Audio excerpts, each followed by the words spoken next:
Okay जी, तो हमारा task है कि हमें एक बेसिक वेब टेम्पलेट बनाना है, ठीक है, कि किस तरीके से HTML के ऊपर किसी वेब पेज को डिज़ाइन किया जाता है।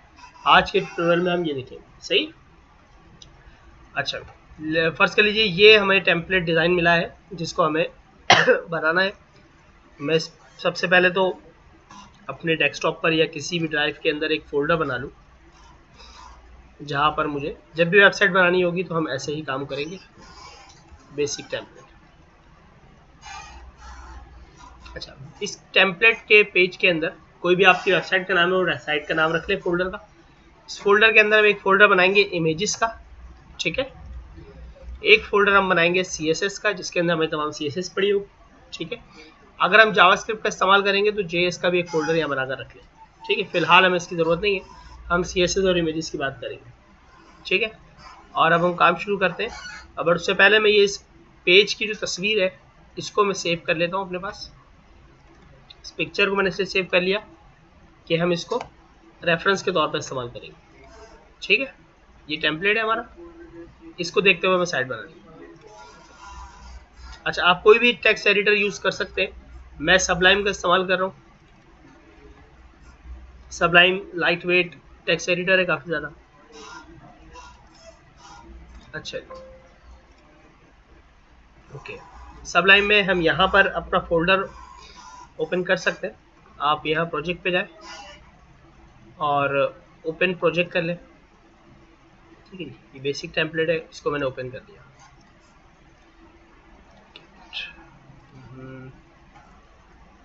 ऐड फोल्डर टू प्रोजेक्ट, ठीक है।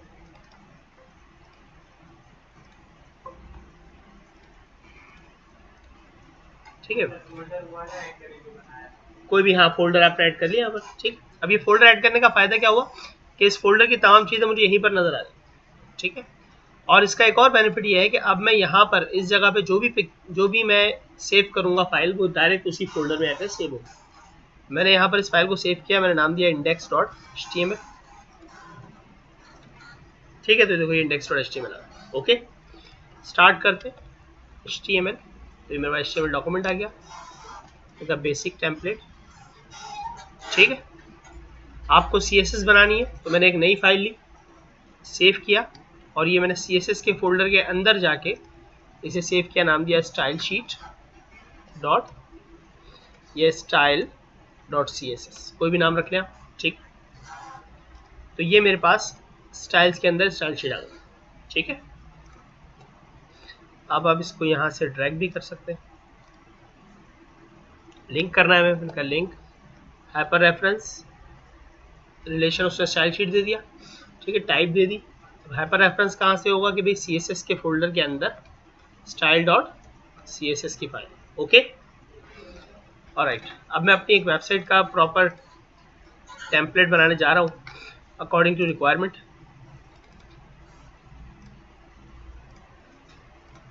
ये हमारी रिक्वायरमेंट है कि ये हमारा कंटेनर है पूरा, ठीक है। और फिर उस कंटेनर में कुछ काम करने हैं मजीद। हम पहले एक कंटेनर बनाते हैं। तो मैं बॉडी के अंदर आया, मैंने एक अलग सेक्शन लिया और उसको क्लास दे दी मैंने कंटेनर, ठीक है।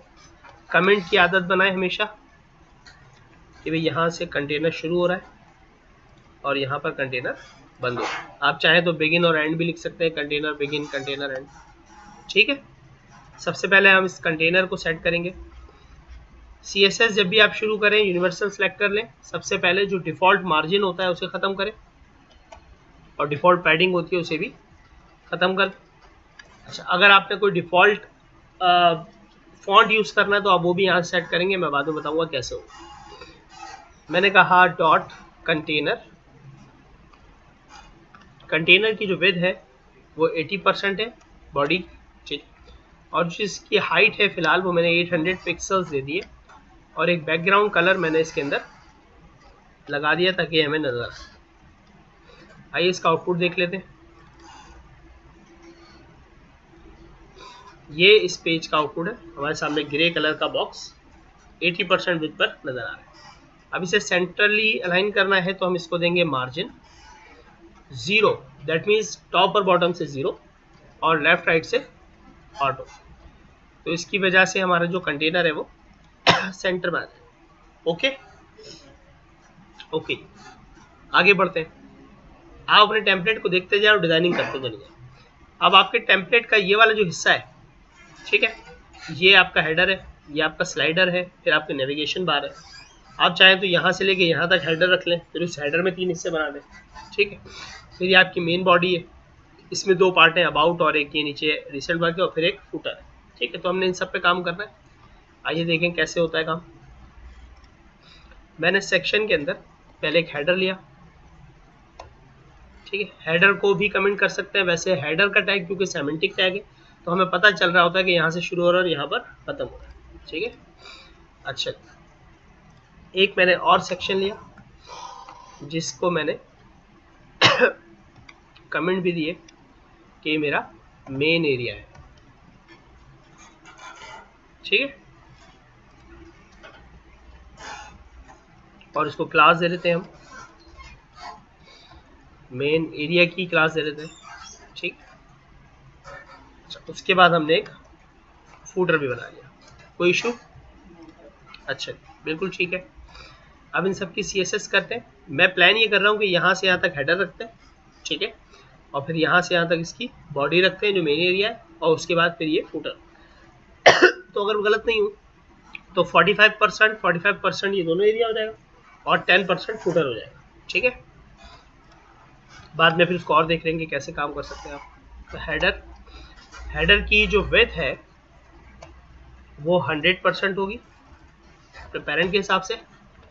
हाइट जो है वो होगी 45% ऑफ पेरेंट, ठीक है। और जो बैकग्राउंड कलर होगा वो फिलहाल मैंने ब्लैक दे दिया हेडर को। आइए चेक करते हैं कि हेडर किस तरह से आ रहा है हमारे पास। ये हमारे पास हेडर है, ठीक है। अच्छा, क्योंकि मैंने 100 पिक्सल उसको विड्थ दे दी है तो पिक्सल्स में चला गया।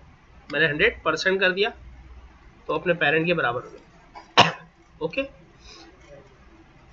ये 45% है और ये कम है, ठीक है।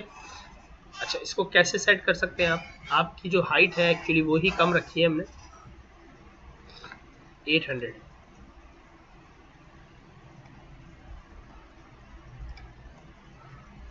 अब कुछ बेहतर है, ठीक है। अच्छा, इसी तरह से मैंने इसको कॉपी किया, पेस्ट किया, मैंने कहा डॉट मेन एरिया जो है उसको हम सेट कर, को बैकग्राउंड कलर मैंने रेड दे दिया, और उसके बाद फुटर को भी सेट किया। 45 90% हो गया। फुटर कितना रहेगा? 10%। चेक कर लेते हैं, ठीक है भाई। इसको जूम आउट कर सकते हैं आप। तो ये हमारे पास इस वक्त लेआउट रेडी है। कोई प्रॉब्लम? अच्छा जी, ओके। लेआउट में मजीद काम करते हैं आगे। हमें ये पिक्चर चाहिए, ठीक है, हमें ये पिक्चर भी चाहिए, हमें ये इमेजेस चाहिए होंगी, ये वाली इमेज भी चाहिए, ये इमेज भी चाहिए, ताकि फिर इस पर काम हो सके। पहले हम डिवीजन कर लेते हैं, फिर हम इमेजेस की तरफ जाएंगे, ठीक है। एक वीडियो यहाँ पे हम खत्म करते हैं, फिर नेक्स्ट वीडियो की तरफ, ठीक है। सेकंड वीडियो में हम जाते हैं कि जिस तरह हम हेडर को डिवाइड करेंगे।